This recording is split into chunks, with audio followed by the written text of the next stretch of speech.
اعوذ باللہ من الشیطان الرجیم بسم اللہ الرحمن الرحیم۔ مسلم شریف حدیث نمبر 2288۔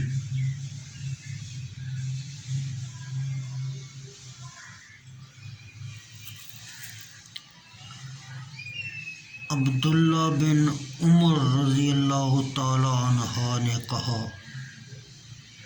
رسول اللہ صلی اللہ علیہ وسلم نے حکم دیا کہ صدقہ فطر ادا کیا جائے نماز کو نکلنے سے پہلے۔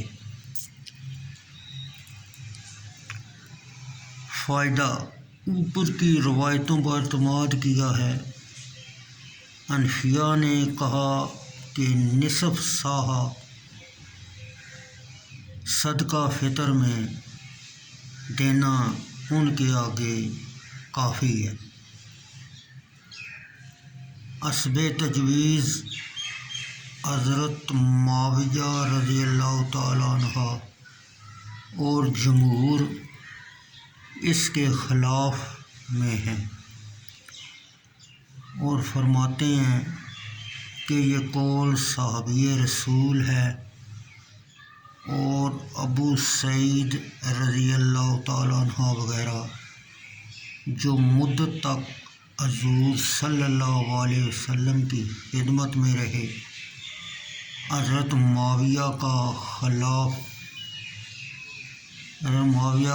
خلاف کیا اور حضور صلی اللہ علیہ وسلم کے زمانہ کا جو معمول تھا اس کو سنت لائے۔ پھر حضرت معاویہ کے قول کو کیوں ترجیح ہو سکتی ہے آپ کے زمانہ مبارک کے معمول پر؟ دوسرے یہ کہ حضرت معاویہ نے تصریح کر دی کہ یہ میری رائے ہے اور اصول کا قاعدہ ہے کہ جب صحابہ کا اختلاف ہو تو کسی کا قول اولا نہیں ہو سکتا، لہذا حدیث اور قیاس دونوں کو دیکھنا چاہیے۔